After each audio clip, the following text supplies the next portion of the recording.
Main stream media అంతా బాగా రాసింది, సోషల్ మీడియాలో కూడా అంతా ట్విట్టర్లో కానీ ఎక్కడ కానీ నెగిటివిటీ ఏం పెద్ద లేదు. కానీ ఇప్పుడు నేను తీసిన సినిమా రివ్యూవర్కి నచ్చే సినిమా నేను తీయలేదు. నేను ఒక ప్రాపర్ కమర్షియల్ థియేటర్ సినిమా తీశాను, ఆ థియేటర్లో జనానికి నచ్చింది. అది ఎందుకు మీ రివ్యూలు మీరు రాశారు, దాన్ని ఎవరో మేము కాదని లేదు. దాన్ని ఎందుకు మీరు యాక్సెప్ట్ చేయండి? సినిమా ఆడుతుందని కూడా, సినిమా ఆడుతుందని కూడా బంకలు ఎత్తుకుతున్నారు ఎందుకు?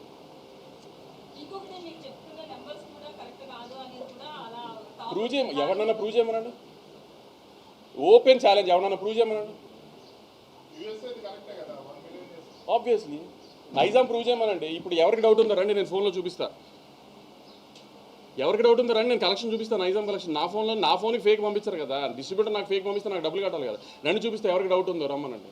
నేను ఇక్కడ ఓపెన్గా ఛాలెంజ్ చేస్తున్నాను కదా, రండి చూపిస్తాను నా కలెక్షన్. ఎవరన్నా నేను చూపిస్తాను, నేను వేస్తున్న కలెక్షన్ ఫాల్స్ అని ప్రూవ్ చేయమనండి. ఏమన్నా హీరోల సినిమాలు అండి లైన్గా హౌస్ఫుల్ ఉండడానికి, సినిమా జనం రాకుండా నేను హౌస్ఫుల్ బోర్డు పెట్టడానికి, లేకపోతే నేను ఏమన్నా కార్పొరేట్ బుకింగ్ చేయడానికి హీరోల సినిమాలా?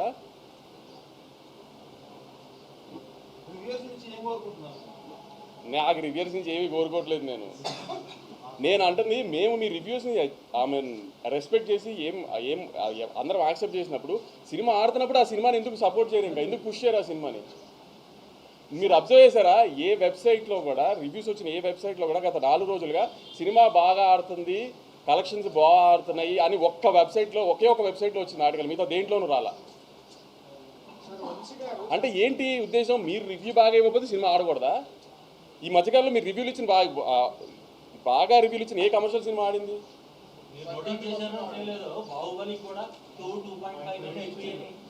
సినిమా పేర్లు రివ్యూలు మీరు రివ్యూ మీ జాబ్ మీరు ఇచ్చేసారు, అయిపోయింది. దాని తర్వాత సినిమా బాగా ఆడుతున్నప్పుడు దాన్ని ప్రమోట్ చేయడం కూడా మీ జాబ్ కదా. దాని పక్కన పెట్టేసి మీ రివ్యూని జస్టిఫై చేసుకోవడానికి ట్రై చేస్తే అది ఎంతవరకు కరెక్ట్ పోనీ? ఇవ్వాలా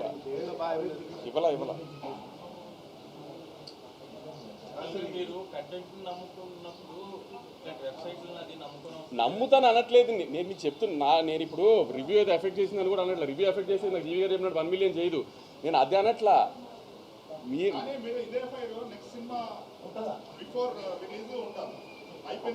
మీరు నెక్స్ట్ సినిమా బిఫోర్ రిలీజ్ నేను ఏమి ఉండాలి అని మీరు అనుకుంటున్నారు ఇవాళ చెప్పండి. అది లేకపోతే నన్ను అడగండి ఆ రోజున. అదే ఏం చేయమంటారు దీంతో? నన్ను చెప్పి అది చేయకపోతే అప్పుడు అడగండి.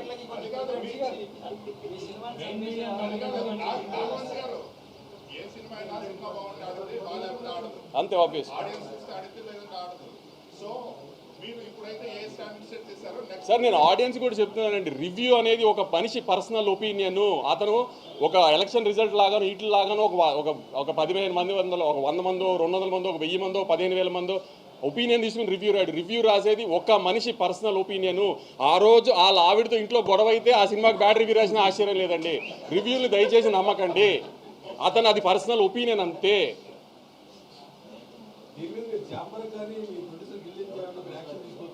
ఏమని దేనికి యాక్షన్ తీసుకోవాలండి? ఇప్పుడు మీరు జాబ్, మీరు ఒక ఎంటర్టైన్మెంట్ జర్నలిస్ట్, మీ జాబ్ ఏంటి? రివ్యూ రాయటం.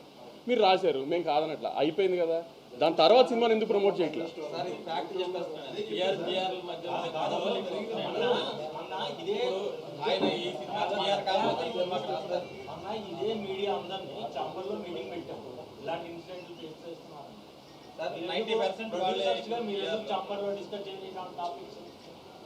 చెప్పాను కదా, ఒక సినిమా రిలీజ్కి వచ్చేప్పటికి ఏ ప్రొడ్యూసర్ వీక్నెస్ ఎలా ఉంటుంది, ఏ డైరెక్టర్ వీక్నెస్ ఎలా ఉంటుందో చెప్పలేము. ఏ రోజున ఎవరు బెండ్ అయిపోతారో చెప్పలేము. ఆ బెండ్ అయిన రోజున మళ్ళీ అన్నీ స్టార్ట్ అయిపోతాయి. అందుకే నేను యూనివర్సల్గా ఏం మాట్లాడట్లా. మీకు నన్ను బ్యాన్ చేయకపోయి మీ వెబ్సైట్లో నా సినిమా బ్యాన్ చేయండి. నా సినిమా గురించి రివ్యూ రాయకండి, నా సినిమా నెగిటివ్ రాయకండి, పాజిటివ్ రాయకండి. మీకు మేము అవసరం లేదు, మీరు ఇండిపెండెంట్గా చేసుకోగలుగుతాం అంటున్నారు కదా.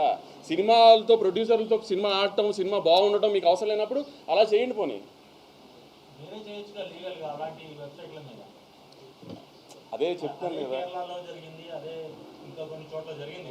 అదే లక్ష్మారావు నేను మీకు చెప్పేది. అదే రివ్యూ రాయటం నేను తప్ప అనట్లా. రివ్యూ రాయటం అతను పర్సనల్ ఒపీనియన్, అతను రాయచ్చు. అతను నచ్చుంటే అతను నచ్చిందని రాస్తాడు, నచ్చింది తర్వాత జరిగిందా నీకు అదే అన్న. అది ఇంకా బేసిక్ ఎథిక్స్ కదా, సినిమా ఇండస్ట్రీలో ఉన్నప్పుడు అది బేసిక్ ఎథిక్స్గా మెయింటైన్ చేయాలి కదా.